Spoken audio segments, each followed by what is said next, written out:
भारतीय विद्वानहरू, भारतीय पण्डितहरू, पश्चिमेली वैज्ञानिकहरूसँग हाम्रो च्यालेन्ज हाँक। सृष्टि धारण गर्ने ठाउँ यो नेपाल। सौर्य शक्तिको उपासना कहाँ भयो? त्यो नेपालमा भएको, भारतमा भएको होइन। बागमतीको किनाराको बालुवा खस्रेपछि मेरो मूर्ति प्रकट हुनेछ। त्यो बेलामा अव्यक्त शब्द उच्चारण गर्ने म्लेच्छ किराँतहरूले मेरो सेवा गर्नेछन् भनेको छ। भने पशुपतिनाथको चाहिँ पहिलो पुजारी उपासक त किराँत रहेछ। पशुपति भन्दैन, महापशु वाङसुई छेन्पो लामा भाषामा, तिब्बती भाषामा वाङसुई छेन्पो भनेर तिब्बतबाट पनि मान्छेहरू तीर्थ गर्न आउँछन्। धेरै धर्म कर्म गरेको छ रणबहादुर शाहले। त्यहाँ 4-5वटा त तामा पत्रहरू पाइएका छन् त्यहाँ।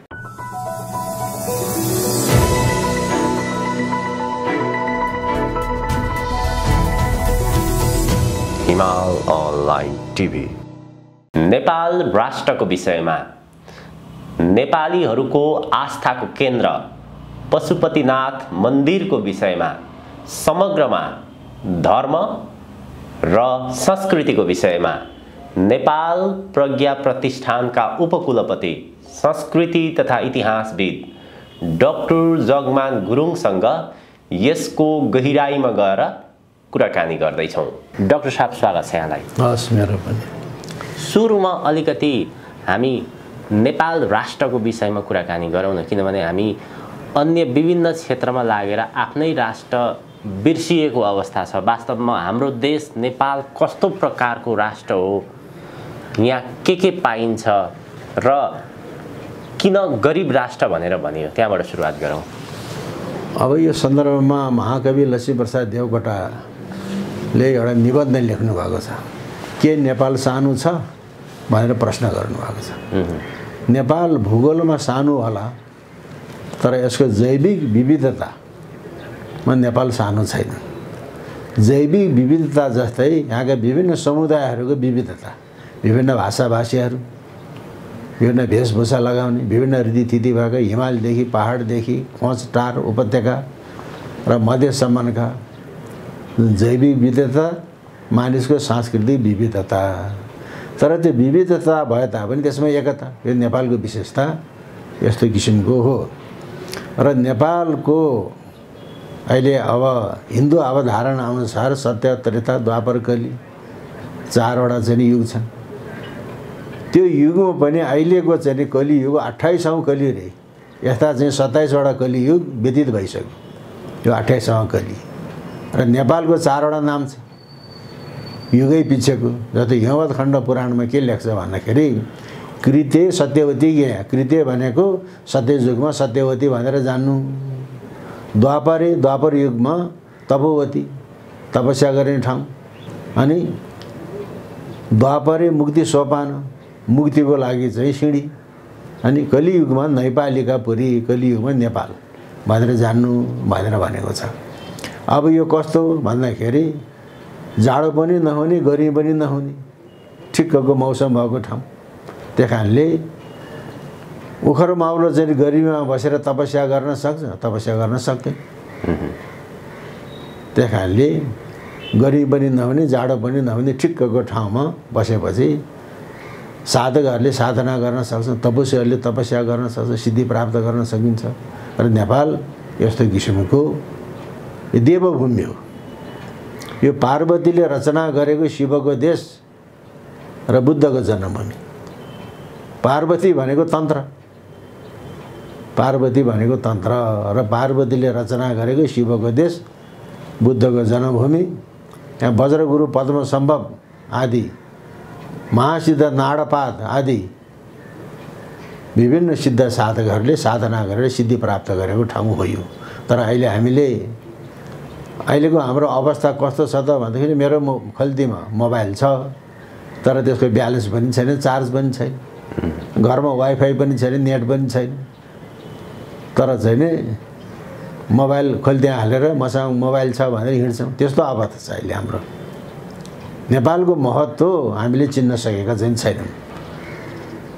त्यही कारणले नेपाल गरिब होइन, आध्यात्मिक क्षेत्रमा, सांस्कृतिक क्षेत्रमा विश्वको अग्रणी राष्ट्रको रूपमा नेपाल रहेको छ। जस्तो मैले पटक पटक भन्ने गरेको छु, हामीहरूको च्यालेन्ज भनेको हाँक भारतीय विद्वानहरू, भारतीय पण्डितहरू र पश्चिमेली वैज्ञानिकहरूसँग हाम्रो च्यालेन्ज हाँक हुनुपर्छ।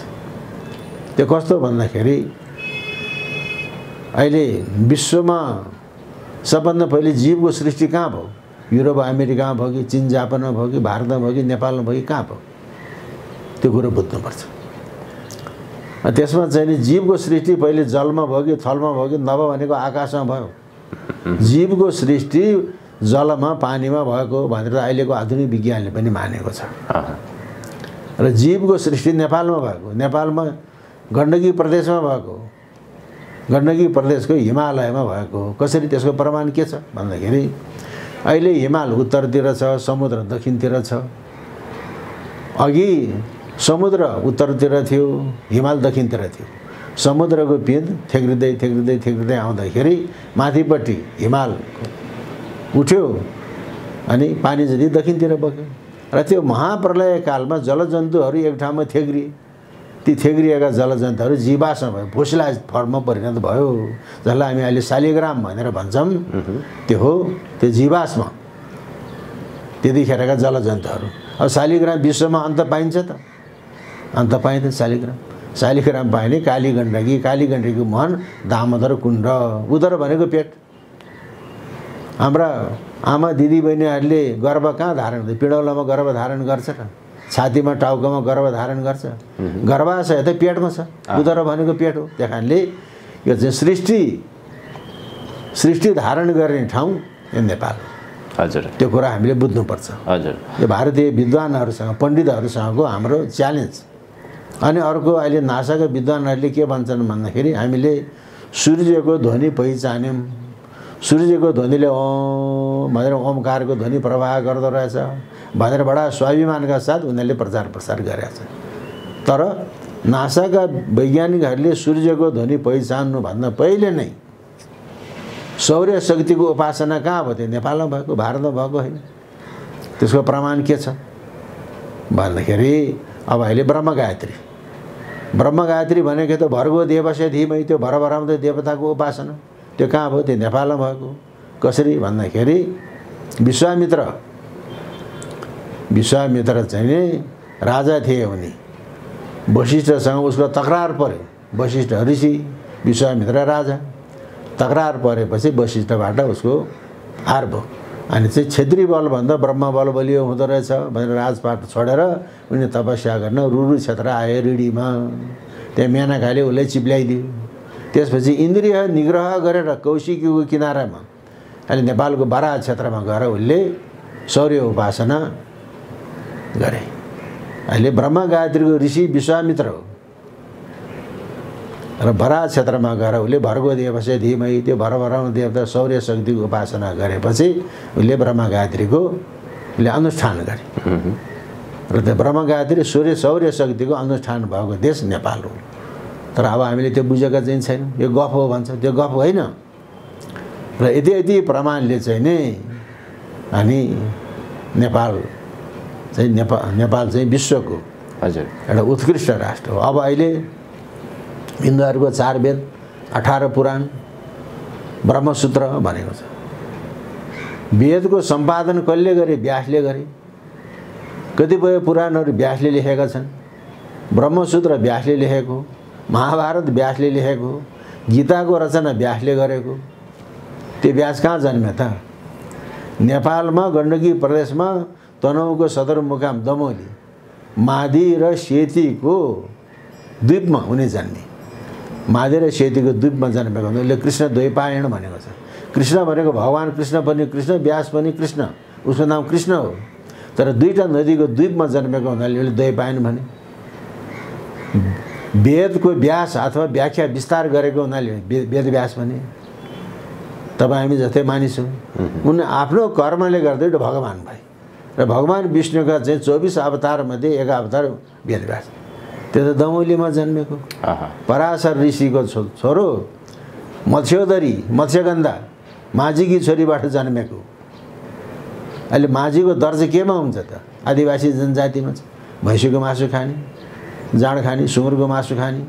माझीको छोरीको कोखबाट जन्मेको पराशर ऋषिको छोरो अहिलेको हिसाबले त केसी हुनु पऱ्यो नि त खत्री छेत्री उनी किन वेदव्यास भन्यो अहिले चौकामा बसेर भागवत बाँध्ने उपाध्याय बाहुनले म व्यास आश्रममा व्यास स्वरूपले रहेको छु भन्छ जसले जाने त्यसरी गणेश त्यस कारणले नेपाल भनेको यस्तो किसिमको देश हो हजुर नेपाललाई पशुपतिनाथको देश भनेर पनि चिनिन्छ खास गरी पशुपतिनाथ भनेको के हो पशुपतिनाथ महत्त्व के छ नेपालसँग पशुपतिनाथको सम्बन्ध आस्था कसरी जोडिएको छ अब पशुपतिनाथको कुरा गर्दाखेरि हामी काशी विश्वनाथको पनि कुरा गर्नुपर्छ तुलनात्मक अध्ययन टाइपोलोजी तुलनात्मक अध्ययन गर्नुपर्छ र विश्वको नाथ काशीमा रहनु भएको छ काशी विश्वनाथ विश्व भनेको भौतिक जगत हो भौतिक जगत भनेको जड पदार्थ त्यहाँ चेतना हुँदैन त्यो भौतिक पदार्थ काशी विश्वनाथ भनेको चाहिँ विश्वको नाथ विश्व भनेको भौतिक पदार्थ जड पदार्थ त्यो चेतना हुँदैन र पशुपतिनाथ भनेको के त भने पाशुपत दर्शनमा पशु भनेको समस्त जीव पति भनेको ईश्वर र जीव चाहिँ परतन्त्र छ ईश्वर स्वतन्त्र छ भनेको परतन्त्र भने कसको अधीनमा छ पतिको अधीनमा छ जस्तो पशुहरू एउटा गोठालाको अधीनमा हुन्छ त्यस्तै समस्त जीव भनेको पशु हुन् पशुहरू पति अथवा ईश्वरको अधीनमा हुन्छ ईश्वरको अनुग्रहबाट त्यो पशुको जडभाव हरण हुन्छ अनि उहिले शिव सायुज्य प्राप्त गरेको छ भने त्यहाँ पशुपतिनाथ भनेको समस्त जीवको नाथ हो अब त्यो चाहिँ भौतिक देहमा जीवको सञ्चार हुनु पर्यो त्यो जीव भएर मात्रै भएन त्यो देह धारण गर्नुपर्छ त्यसले जस्तो पुरुष भने के हो त पुरी सेते इति पुरुष पुरमा शयन गर्ने हुनाले त्यसलाई पुरुष भन्यो त्यो पुर के हो नवद्वारे पुरै देही 9वटा द्वार भएको चाहिँ पुर भन्यो 9वटा द्वार भएको पुर के हो त यो मानिसको शरीरका 9वटा छिद्रहरू छन् इन्द्रियहरू त्यो द्वार भयो मानिसको देहलाई शरीरलाई 9वटा चाहिँ द्वार भएको पुर भनेको छ अनि 9वटा द्वार भएको जुन शरीर हो त्यो त भौतिक शरीर हो त्यसमा चैतन्य स्वरूपले भगवान रहनु भएको छ त्यस कारणले काशी विश्वनाथ जड पदार्थ भौतिकको नाथ हो पशुपतिनाथ चाहिँ जीवको नाथ हो जीवनको नाथ हो त्यस कारणले नेपालमा मात्रै यसो चाहिँ पशुपतिनाथको महिमा व्याप्त छैन संसारभरि व्याप्त समस्त प्राणी जगतको चाहिँ जीवको नाथ पशुपतिनाथ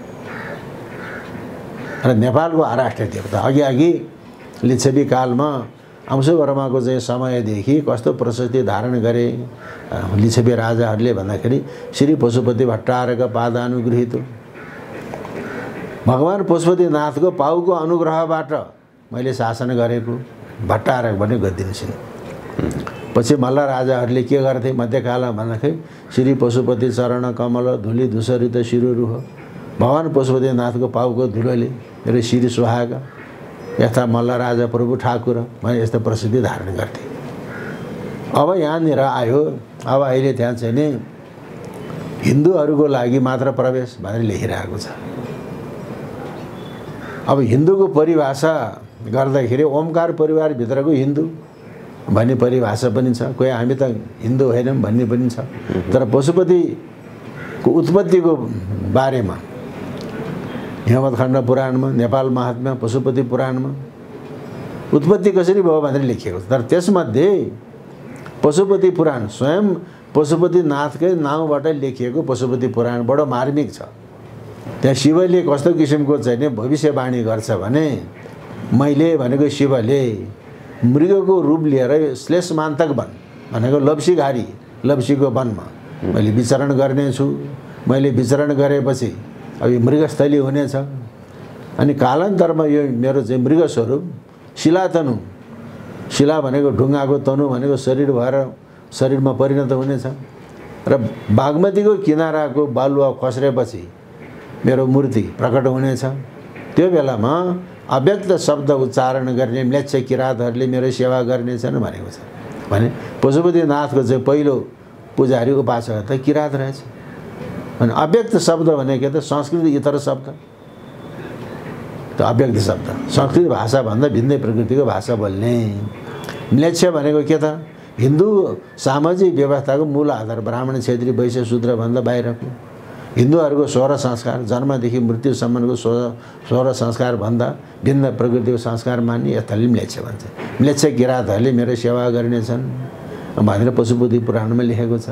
अनि ती सोझा सरल प्रकृतिका किराँतहरूले जितेर वैशालीका बलशाली लिच्छवीहरूले शासन गर्नेछन् भनेको छ।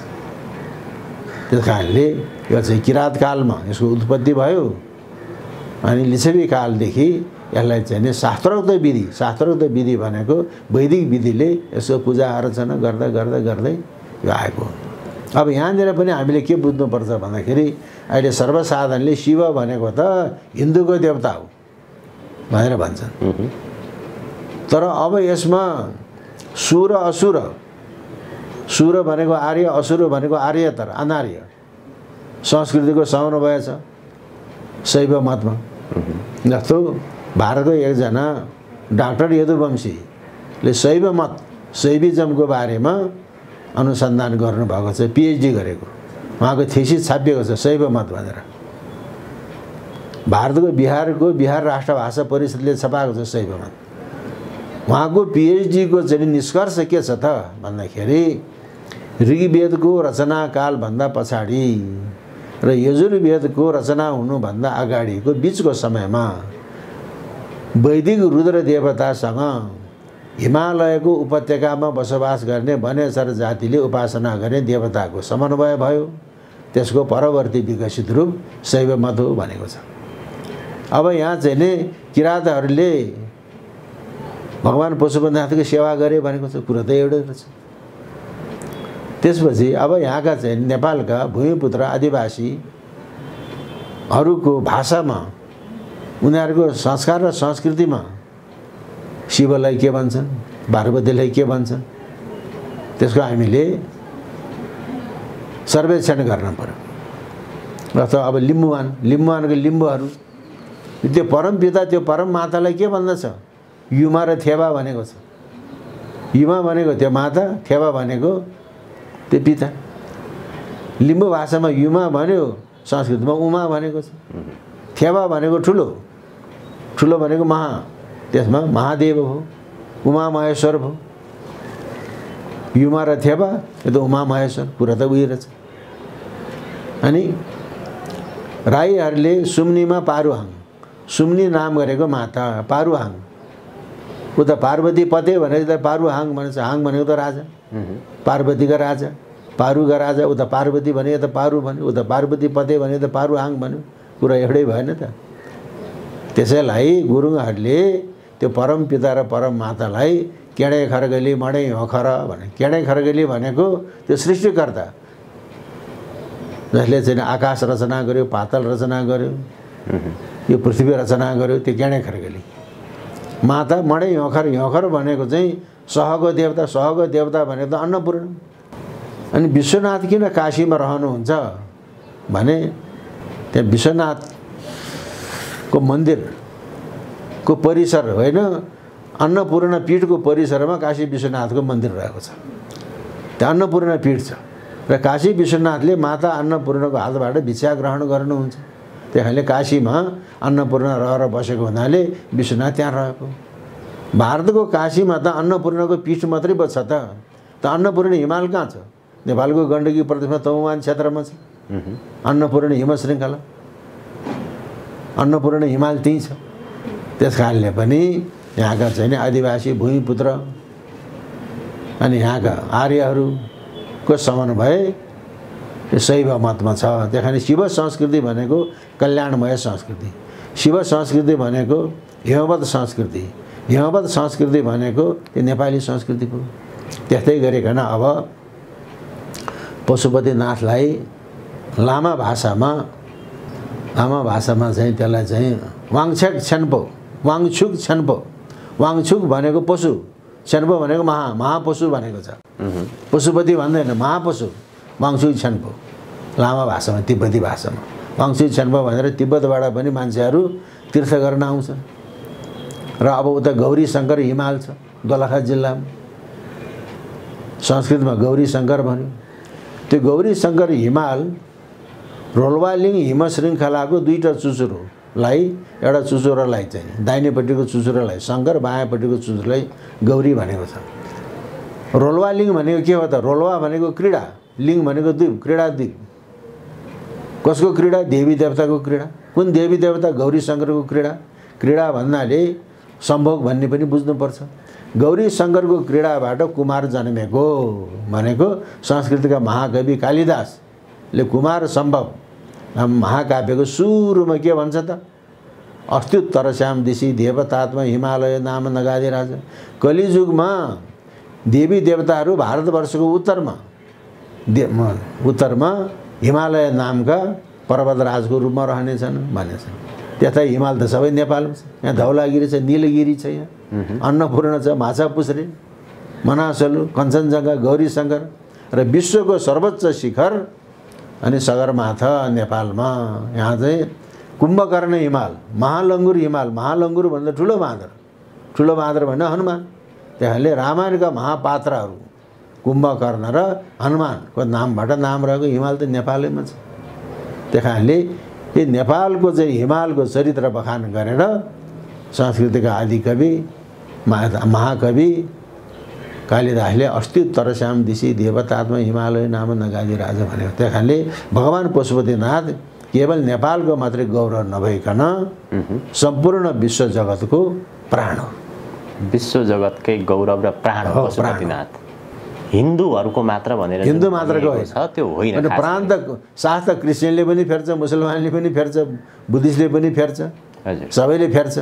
त्यो प्राणेश्वर जीव भनेको प्राण भएन भने जीव हुँदैन। त्यो प्राणेश्वर प्राणाधिपति, त्यो पशुपति भनेको प्राणाधिपति, त्यो चाहिँ नि पशुपतिनाथ, त्यो विश्व जगतको प्राणेश्वर हो। शिवलिङ्गको जलहरीलाई सुनको पाताले मर्न हुन्छ कि हुँदैन भन्ने बारेमा विवेचना गर्नुभन्दा पहिले त्यो जलहरी के हो, त्यसको मूर्त अमूर्त कुरा के हो त्यो बुझ्नुपर्छ। र एउटा सिद्धान्त के छ भने प्रकृति पुरुषात्मकम जगत।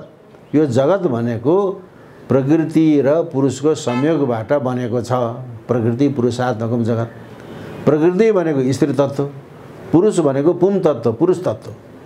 यो प्रकृति पुरुषात्मकम जगत भन्ने जुन अमूर्त जुन दर्शन हो त्यसलाई शिवलिङ्गको जलहरी र लिङ्गमा त्यसलाई मूर्त रूप दिएको छ। शिवलिङ्गको जलहरी भनेको लिङ्गको तल्लो भागको जहाँबाट चाहिँ भगवान् शिवलाई चाहिँ चढाएको पानीको निकास हुन्छ त्यो हो जलहरी। त्यो जलहरी भनेको प्रकृति, प्रकृति भनेको स्त्री। त्यही कारणले जलहरी योनिको आकारको हुन्छ, किनभने योनि भनेको स्त्रीको चिन्ह हो। योनि भनेको प्रजननको प्रतीक हो, उर्वरको प्रतीक हो। त्यसले जलहरी भनेको स्त्री तत्त्व प्रकृति अनि योनिको आकारको हुन्छ।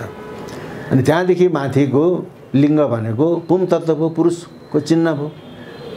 प्रकृति पुरुषात्मकम जगत भन्ने जुन अमूर्त दर्शनलाई शिवलिङ्गको जलहरी र लिङ्गको रूपमा त्यहाँ मूर्त रूप दिएको छ। अब जलहरी भनेको चाहिँ प्रकृतिको प्रतीक हो, स्त्रीको प्रतीक हो, योनिको आकारको हुन्छ भनेर मैले भने। जलहरी 3 शैलीको हुन्छ। एउटा द्रविड, नागर, बेसर। द्रविड, नागर, बेसर। विन्ध्याचलदेखि दक्षिणपट्टि द्रविड शैलीको जलहरी पाइन्छ। द्रविड शैलीको जलहरी अष्टकोणाकारको हुन्छ। अनि विन्ध्याचलदेखि उत्तरमा, उत्तर भारत र नेपालमा नागर शैलीको जलहरी पाइन्छ। नागर शैलीको जलहरी चतुष्कोणाकारको हुन्छ। अनि त्यो द्रविड शैली र नागर शैलीको मिश्रण बेसर शैली। बेसर शैली गोलाकारको हुन्छ र नेपालमा नागर शैलीको पनि पाइन्छ, बेसर शैलीको पनि पाइन्छ। वास्तवमा बेसर शैलीको गोलाकारको चाहिँ जलहरीमा त्यसले योनिको ठिक प्रतिकृति प्रस्तुत गर्छ। जस्तो अब यहाँका प्राचीन शिवलिङ्गहरूमा मानदेवको रानी क्षमा सुन्दरीले स्थापना गरेको शिवलिङ्ग अहिले लाजिमपाटमा छ, नारायण टी राजदरबारको ठिक उत्तरमा। त्यो नागर शैलीको छ। अनि मानवदेवकै अर्का रानी गुणवतीले स्थापना गरेको शिवलिङ्ग पनि नारायण हिटी दरबारदेखि पूर्वतिर छ। त्यसलाई पनि लाजिमपाट भनिन्छ, लाजिमपाट मानिन्छ। त्यो चाहिँ बेसर शैलीको छ, गोलाकारको, ठिक योनिको प्रतिकृति त्यहाँ पाइन्छ। र अब भगवान् पशुपतिनाथको जुन जलहरी हो त्यो बेसर शैलीको छ। त्यो जलहरी चाहे चाहिँ नागर शैलीको होस्, चाहे द्रविड शैलीको होस्, चाहे बेसर शैलीको होस्, त्यो जलहरीको चाहिँ जल निकासको मार्ग उत्तरतिर फर्केको हुन्छ। त्यो जल निकासको मार्गलाई योनि मार्ग, जुन जलमार्ग हो त्यसलाई योनि मार्ग भन्दछ, किनभने त्यो योनिको प्रतीक हो। त्यस्तै शिवलिङ्ग पनि 3 खण्डको हुन्छ। शिवलिङ्गको तल्लो भाग ब्रह्म भाग, त्यो ब्रह्म भाग चतुष्कोणाकारको हुन्छ। बीचको भाग विष्णु भाग, त्यो विष्णु भाग चाहिँ अष्टकोणाकारको हुन्छ। सबभन्दा माथिको रुद्र भाग, त्यो रुद्र भाग गोलाकारको हुन्छ। अनि मन्दिरमा स्थापना गर्दाखेरि ब्रह्म भाग र विष्णु भाग जलहरीभन्दा मुनितिर राखेको हुन्छ, रुद्र भाग मात्रै माथि हुन्छ। त्यो रुद्र भागमा चाहिँ नि पूजा गर्ने हुनाले रुद्र भागलाई पूजा भाग पनि भनिन्छ। पहिले त सादा किसिमको हुन्थ्यो, पछि मान्छेले चाहिँ पूजा गर्ने शिवलिङ्गमा मानिसले मान्छेकै आकृति अंकित गर्न चाहे, किनभने आफू जस्तै मुखाकृति अंकित गर्न चाहे देखानले। अनि शिवलिङ्गमा चाहिँ चारतिर 4वटा मुख, पूर्व पश्चिम उत्तर दक्षिण, अनि मानवको मुखाकृति अंकित गर्न थाल्यो। पहिले 4वटा चाहिँ मुख अंकित गर्नुभन्दा एउटा मात्रै मुख अंकित गरेको रहेछ। त्यस्तै अहिले भगवान् पशुपतिनाथको मन्दिरदेखि वासुकीको मन्दिरनेर त्यो एकमुखे शिवलिङ्ग छ, सानो। तर बागमती पारी मृगस्थलीमा जाने भने भव्य खालको एकमुखे शिवलिङ्ग छ। एक मुख बनायो, त्यसपछि 4 मुख बनायो। आज माथि त मुखै बनाउँदैन। माथि मुख भएको शिवलिङ्ग पनि छ। आम शिवलिङ्गमा माथि मुख हुँदैन। तर पनौतीको इन्द्रेश्वर महादेवको मन्दिरको सजी तीर्थमा त्यो प्राचीन होइन, धेरै पछिको हो, मध्यकालको पनि अन्तिमतिरको होला। त्यहाँ त माथि ऊर्ध्व भागमा पनि मुख बनाएको छ, तर चाहिँ साधारणतः मुख बनाउँदैन। त्यस्तो हो। अब यहाँ रह्यो त्यो जलहरीलाई सुनको पातोले मोड्न हुन्छ कि हुँदैन भन्ने कुराको। भगवान् पशुपतिनाथको यो शिवलिङ्ग त्यो लिच्छवीकालीन यो शिवलिङ्ग होइन, मल्लकालको अन्तिमतिरको। किनभने मल्लकालको अन्तिमतिर यहाँ चाहिँ बङ्गालका नवाब शमसुद्दिनले आएर यहाँ आक्रमण गरे। पशुपतिनाथको लिङ्गलाई त्रिखण्डीकृत 3 टुक्रा बनाइदियो भनेको छ। अनि कुनैले के भन्छन् भने 3 टुक्रा बनाएको होइन, त्यसलाई चाहिँ मुसलमानले छोएको हुनाले त्यहाँ पूजा नगरेको भनेको छ। अहिले देवपाटनमा एउटा शिवलिङ्ग छ, एउटा पुरानो। शमसुद्दिनको आक्रमणभन्दा पहिलेको शिवलिङ्ग यो हो भन्ने छ। जहाँ अहिले शङ्कराचार्यहरूको मूर्ति स्थापना गरेको छ त्यही छ एउटा मूर्ति। र अहिलेको मूर्ति चाहिँ जयसिंहराम वर्धनले अनि यो पूर्व मध्यकालको अन्तिमतिर स्थापना गरेको शिवलिङ्ग हो। अब त्यहाँ चाहिँ नि अहिले विशेष रूपले के थाहा पाइयो भन्दाखेरि सुनको त्यो जलहरीलाई सुनको पातोले मर्नलाई त त्यहाँ हेर्दाखेरि धातुको पत्रै पाइयो। पत्र भने त विभिन्न समयमा विभिन्न चाहिँ भक्तहरूले कुनैले चाहिँ अब पित्तलको पातोले छापेको होला, कुनैले चाहिँ तामाको पातोले छापेको होला, कुनैको चाँदीले पातोले छापेको होला। पत्रै पाइयो। र त्यो ढुङ्गामा अहिले मात्रै सुनको पातोले मर्न खोजेको होइन। र पहिले त कोकोले मरे, त्यसको लेखत र रेकर्ड अहिलेसम्म बाहिर आएको छैन। तर अहिलेसम्म के थाहा पाइएको छ भने रणबहादुर शाहको पालामा पशुपतिनाथको जुन जलहरीलाई चाँदीको पाताले त्यो मर्ने काम भयो। त्यसो भने बिचमा कसैले चाहिँ अब जीर्णोद्धार गरे होला, त्यसको पनि अहिले थाहा पाउन सकेको छैन। पछि 2024 सालमा स्वर्गवासी श्रीबाज महेन्द्रले फेरि जीर्णोद्धार गरे भन्ने छ। र राजा महेन्द्रको समयमा पशुपतिमा धेरै सफा भएको छ। किनभने अहिले हामी पशुपति जाँदाखेरि त्यो आँगनमा त्यहाँ पनि शिवलिङ्ग जोगियाहरू मरे, त्यहीँ लगेर गाड्यो। त्यहाँ माथि चाहिँ शिवलिङ्ग स्थापना गर्यो। कुनैले चाहिँ नि नगाडे पनि त्यहाँ शिवलिङ्ग स्थापना गरे, पाइलो टेक्ने, उतै ठोकिने त्यस्तो थियो। त्यसपछि श्रीबाज महेन्द्रले सुधार गरेर त्यहाँको आँगनका शिवलिङ्गहरू जति लगेर माथि रुद्रगारेश्वरको भित्तामा लहरै राखेको छ। त्यो रुद्रगारेश्वरको भित्तामा भएको शिवलिङ्गहरू सबै पहिले चाहिँ पशुपतिको प्राङ्गणमा भएको, अनि अरू अरू मूर्तिलाई पनि दायाँ बायाँ पेटीहरूमा राखी सफा गरेको छ। अनि हामी अहिले पश्चिमबाट चाहिँ जाँदाखेरि श्रीपाद महेन्द्र सहाय भनेर लेख्छौँ। त्यो ठुलो गेट द्वार राजा महेन्द्रले बनाएको। त्यस कारणले चाहिँ विभिन्न समयमा जस्तो अब बडा काजी अमरसिंह थापाले पशुपतिमा चाहिँ नि चाँदीको ढोका बनाएको छ। चाँदीको ढोका बनाएको अभिलेखै छ। र अमरसिंह थापाले पशुपतिनाथमा चाँदीको ढोका बनाउँदाखेरि त्यो बेलामा पनि उसले पशुपतिनाथको चाहिँ जुन जलहरी हो उसले चाहिँ चाँदीको पातले मोरेको होला। मरेको छ भनेर अभिलेख पाइएन, तर चाहिँ चाँदीले पशुपतिनाथमा चाँदीको चाहिँ ढोका बनाउने, ढोकालाई चाहिँ चाँदीको पातले मोर्ने, कलात्मक बनाउने बडा काजी अमरसिंह थापाले त्यो चाहिँ नि पशुपतिनाथको जलहरीलाई चाहिँ चाँदीको पातले मोरेन होला त? अवश्य मोरेको थियो। र अब यहाँ चाहिँ रणबहादुर शाहले किन पशुपतिनाथको चाहिँ जलहरीलाई चाँदीको पातले मोरे त? त्यसको कारण के हो भन्दाखेरि पृथ्वीनारायण शाहका जेठा छोरा प्रताप सिंह शाहका चाहिँ श्रीमती रानी राजेन्द्र लक्ष्मी छोरा जन्मिन्छ। त्यतिखेर पृथ्वीनारायण शाहका ज्योतिषीहरू पालका ज्योतिषी भानु आर्याल, कुलानन्द ढकाल, अनि भानु आर्याल दिवंगत भएछन् कि के भयो? नभए भानु आर्याल भन्दा कुलानन्दमा सिद्धि भएर हो कि? त्यतिखेरका मान्छेमा अहिलेको जस्तो जागिर खायो, जागिरे हुने बित्तिकै काठमाडौँमा घर चाहियो, त्यो थिएन। यहाँ चाहिँ राजाको सेवा गरे पेन्सन भन्ने थिएन। अनि आफ्नै गाउँघरमा गएर बस्थे। अनि बुढा ज्योतिषी कुलानन्द ढकालको घर गोर्खाको बोर्लाङ गएर बसेछन्। राजा रानीको छोरा जन्मेन, चिना हेर्न पर्यो।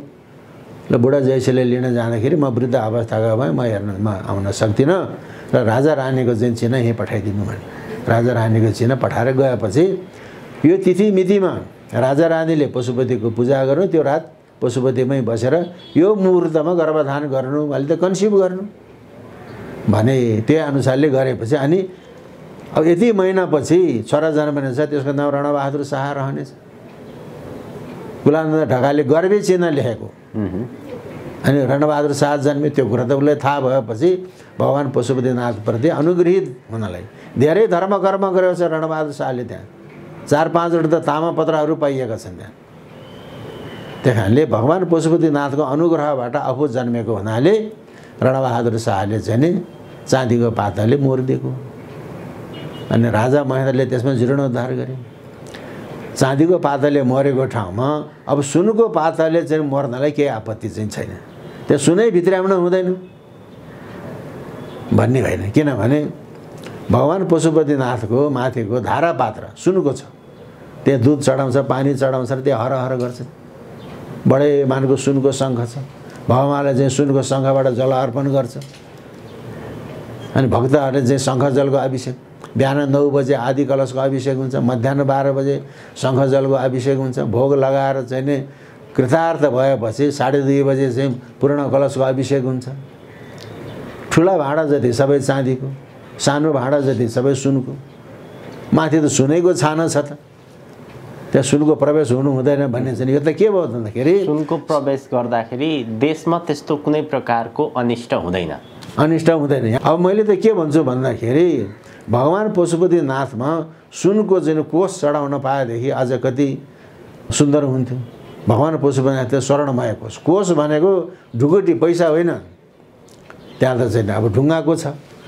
ढुङ्गाको चाहिँ नि बाहिरपट्टि अब भगवान्को चाहिँ कोषको हेर्नलाई कुम्भेश्वरमा जानुहोस् तपाईँहरू।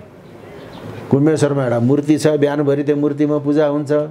त्यसपछि कोष भन्नाले त्यहाँ तामाको, त्यसलाई चाहिँ अब कभर भनौँ न, त्यस्तै 4 दिशामा मुख भएको कभरले घ्वाप्प चाहिँ छोपिदिन्छ अनि त्यसैको दर्शन गर्ने। त्यस्तै भगवान् पशुपतिनाथको श्री विग्रह भनेको लिङ्गलाई पनि अनि चाहिँ सुनको कोषले अर्पण गर्न पायो भने त्यो सुवर्णमय कोष, सुवर्णमय लिङ्ग कस्तो शोभायमान हुन्थ्यो। म त त्यो आग्रह गर्छु भगवान् पशुपतिनाथमा सर्वधर्म समभाव। हजुर, हामी पशुपति भन्छौँ, शिव भन्छौँ, त्यो शिव मात्रै होइन, सर्वधर्म समभाव। सर्वधर्म समभाव भन्नाले भगवान् पशुपतिनाथको पूर्वमुख तत्पुरुष। तत्पुरुष भनेको सृष्टिकर्ता ब्रह्मा। सृष्टिकर्ता ब्रह्मा भनेको ठोस पदार्थ, पृथ्वी तत्त्व, माटो तत्त्व हो। पश्चिममुख सद्योजात। सद्य भनेको अहिले भर्खरै जात भनेको जन्मेका, बालकको जस्तो कलकलाउँदो मुख भएको भगवान् विष्णु, त्यो तरल पदार्थ, जल तत्त्व। अनि उत्तरपट्टिको मुख वामदेव, बायाँ भागमा आफ्नो शक्तिले धारण गरेका अर्धनारीश्वर, त्यो गतिशील वायु तत्त्व। दक्षिणपट्टिको मुख अघोर, घोर डरलाग्दो भएकोहरू पनि अघोर शान्ति स्वरूपको, त्यो तेज भनेको त्यो अग्नि तत्त्व। अनि माथि ऊर्ध्वमुख, माथिपट्टि मुख हुँदैन, तर त्यो ऊर्ध्वमुख ईशान। र यो सन्दर्भमा ईशान भन्नाले उत्तर र पूर्वको बिचको दिशा होइन। विषय वा प्रसङ्गले अर्को अर्थ नलागेमा भगवान् श्री पशुपतिनाथको पञ्चमुखमा ईशान भन्नाले अनि आकाश तत्त्व। आकाश भने के त? सर्वव्यापक छ, अव्यक्त छ, त्यो परब्रह्म परमेश्वर। अब त्यो ब्रह्मा पनि आए, त्यहाँ विष्णु पनि आए, रुद्र सबै आए। अनि तन्त्रको चरम विकास भएपछि अधोमुख तल्लोपट्टि पनि भगवान् शिवको ध्यान गर्न थाल्यो। त्यो कालाग्नि रुद्र देवता जस्तो आगोले सबैले भस्म बनाइदिन्छ। अहिले डढलो लाएर भने तुवा लगाएको कस्तो विधि भएको छ। आगोले, कालाग्नि रुद्र देवता, आगोले सबैले डढाइदिए जस्तै समय चक्रले कसैलाई फकिर बनाइदिन्छ, कसैलाई अमिर बनाइदिन्छ, कसैले सत्तामा लगेर टिकाउँछ, कसैलाई चाहिँ अधोगतिमा पुर्याइदिन्छ, जेलखाना पुर्याइदिन्छ समय चक्रले। त्यो कालाग्नि रुद्र देवता। अनि पशुपतिनाथका चाहिँ नि षड्वक्त्र भनेको छवटा मुखबाट तन्त्रशास्त्रको षड्आम्नायको विकास भएको छ। त्यसमध्ये अधर आम्नाय भनेको तल्लो भागको अधोमुखबाट कालाग्नि रुद्र देवता, अधर आम्नायबाट जुन तन्त्रशास्त्र विकास भयो त्यसको चक्रनायिका तारा, त्यसको भैरव अक्षोभ्य। अनि अधर आम्नायबाट बौद्ध तन्त्रको विकास भएको भनेको छ। भने त्यो हिन्दूको लागि मात्रै भयो त आएको। मैले अघि नै भने तिब्बतीहरू चाहिँ भगवान् पशुपतिनाथले वाङचुक छेन्पो, वाङचुक भनेको पशु, छेन्पो भनेको महा। र अब यहाँका वज्रयानी बौद्धहरू भगवान् पशुपतिनाथको दक्षिण मुख जुन अघोर हो त्यसलाई त वज्रपानी बोधिसत्व भनेर मान्दछ। किन वज्रपानी बोधिसत्व माने त भनेको बौद्ध धर्ममा देवकुल, नरकुल, नागकुल, माथि आकाशमा देवकुल, यो मर्त्यमण्डलमा चाहिँ नरकुल, पातालमा नागकुल, र वज्रपानी बोधिसत्व नागकुलको अधिपति। अनि नागलोक कता छ त? दक्षिणतिर छ पाताल। नाग के हो? भगवान् पशुपतिनाथको गहना हो। त्यस कारणले वज्रपानी बोधिसत्वको रूपमा अघोरले मान्दछ। अनि अर्को मुखाष्टमी भनेको कार्तिक शुक्ल अष्टमीको दिनलाई नेपाल भाषामा मुखाष्टमी, मुख भनेको मुकुण्ड, त्यो दिनमा भगवान् पशुपतिनाथलाई आफ्नो साबिकको मुकुटको सट्टा अनि पञ्चबुद्ध मुकुट पहिराएर बुद्ध अवतारको रूपमा पूजा गर्छ। अहिले पशुपतिमा त्यो चलन हरायो, त्यो चलन लोप भयो। तर मुख अष्टमीको दिनमा कुम्भेश्वरलाई पञ्चध्यानी बुद्धको मुकुट भएको कोष चढाएर पूजा गर्ने परम्परा कुम्भेश्वरमा अहिले पनि छ। पशुपतिमा के भयो त? भारतीय अतिक्रमण भयो त्यहाँ। त्यो पनि छ कुरो, त्यो पनि हामीले बुझ्नुपर्छ। मुख अष्टमी भन्दैछ, तर अहिले बुद्ध मुकुट पहिर्याउँदैन, त्यो लोप भयो। त्यही कारणले त्यो चाहिँ सर्वधर्म समभाव छ भगवान् पशुपतिनाथमा, कुनै किसिमको वैरभाव छैन। अब अहिले सद्बिज छर्दा दिनमा कैलाशको डाँडमा तामाङ बाहेक अरू जात देख्दैन। भोलि सद्बिज छर्ने भनेको आजदेखि बेलुकादेखि गाउँबाट डफ्फा आएर चाहिँ नि त्यहाँ चाहिँ नि आएर बस्छन्, सद्बिज छर्छन्। अनि आफ्नो आफ्नो पुरोहित लामा ल्याएर आफ्नो चाहिँ पितृको नाउँमा चाहिँ बत्ती बाल्ने, त्यस्तो गर्छ त्यहाँ। कस्तो किसिमको सद्भाव छ त्यहाँ। अब त्यहाँ चाहिँ नि देशोद्धार पूजा हुन्छ। देशोद्धार पूजामा त्यहाँ चाहिँ देवपाटनको एउटा साक्य नभइकन हुँदैन त्यहाँ। र धोबीलाई त चाहिँ नि यहाँ धोबीलाई चाहिँ ठुलो फेटा गुथाएर अनि उसलाई चाहिँ त्यहाँ थकालीको रूपमा स्थापना गरेर उसले पूजा गर्छ। त्यो जातीय विभेद छैन त्यस्तो किसिमको सर्वधर्म समभाव र राष्ट्रियताको प्रतीक हो भगवान् पशुपतिनाथ। हस्, अत्यन्त धन्यवाद डाक्टर साहब यहाँको महत्त्वपूर्ण समय र विचारको लागि। हस् ल, अब चाहिँ नि हामीहरूको संवादबाट यो जगतको कल्याण होस्।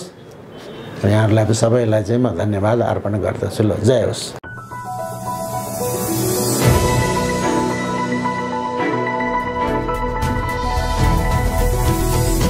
हिमाल अनलाइन टिभी।